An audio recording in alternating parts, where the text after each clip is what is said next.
என்ன bro? Vijay bro, இந்த வேங்க வயல்ல குடிக்கிற தண்ணீர்ல மலத்தை கலந்தாங்க. அப்படி கலக்கும்போது அந்த தண்ணி குடிக்க முடியாம குடிக்கிறதுக்கு உகந்ததா இல்லாம ஆக்கிட்டாங்க. அப்படித்தான் நீங்க இப்ப பண்ணிருக்கீங்க. ஊழலற்ற ஆட்சி அமைப்போன்னு சொல்லி மக்களோட பெரும்பான்மையான ஆதரவை பெற்று வென்றீங்க. ஒரு பாஜக காரனா திராவிட கட்சிகளை ஒழித்து காசு கொடுக்காம நீங்க வெற்றி பெற்றது எங்களுக்கும் ஒரு சந்தோஷமா தான் இருந்துச்சு, கண்டிப்பா. ஆனா இப்போ நீங்க என்ன பண்ணிட்டீங்கன்னா, ஊழல் எனும் சாக்கடை, அதாவது ஊழல் எனும் மலத்தை உள்ளடக்கிய காங்கிரஸ் கூட கூட்டணி வச்சு எப்படி வேங்க வயல்ல அந்த குடிக்கிற தண்ணீரை மலத்தை கலந்து குடிக்க விடாம ஆக்குனாங்களோ, அது போல நீங்க நல்லாட்சி செய்யணும்னு ஆசைப்பட்டு வந்துட்டு அந்த ஊழல் கட்சி கூட போய் சேர்ந்தா எப்படி நல்லாட்சி பண்ணுவீங்க? அந்த தண்ணி போல நீங்களும் உங்க கட்சியும் அதே போலதான் ஆகப்போகுது. கொஞ்சம் யோசிங்க ப்ரோ. தனி மெஜாரிட்டி கிடைக்கலன்னா அடுத்த எலெக்ஷன் வரட்டும் ப்ரோ, அப்பவும் நீங்க தான் தனி மெஜாரிட்டியில் வருவீங்க.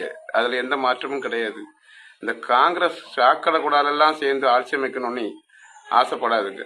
அது உங்களால ஊழலற்ற ஆட்சி கொடுக்க முடியாது. அவங்க கூடால இருந்தா அதை முதல்ல புரிஞ்சுக்கிடுங்க. என்ன ப்ரோ? விஜய் ப்ரோ, இந்த வேங்க வயல்ல குடிக்கிற தண்ணீர்ல மலத்தை கலந்தாங்க. அப்படி கலக்கும்போது அந்த தண்ணி குடிக்க முடியாம குடிக்கிறதுக்கு உகந்ததா இல்லாம ஆக்கிட்டாங்க. அப்படித்தான் நீங்க இப்ப பண்ணிருக்கீங்க. ஊழலற்ற ஆட்சி அமைப்போன்னு சொல்லி மக்களோட பெரும்பான்மையான ஆதரவை பெற்று வென்றீங்க. ஒரு பாஜக காரனா திராவிட கட்சிகளை ஒழித்து காசு கொடுக்காம நீங்க வெற்றி பெற்றது எங்களுக்கும் ஒரு சந்தோஷமா தான் இருந்துச்சு, கண்டிப்பா.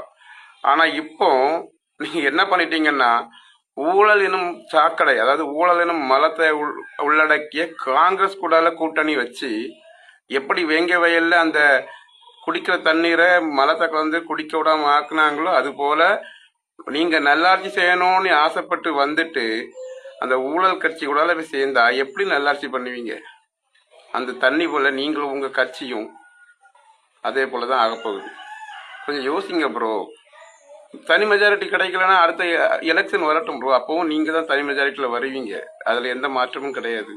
இந்த காங்கிரஸ் சாக்கடை கூடாலெல்லாம் சேர்ந்து ஆட்சி அமைக்கணும்னு ஆசைப்படாதுங்க. அது உங்களால ஊழலற்ற ஆட்சி கொடுக்க முடியாது.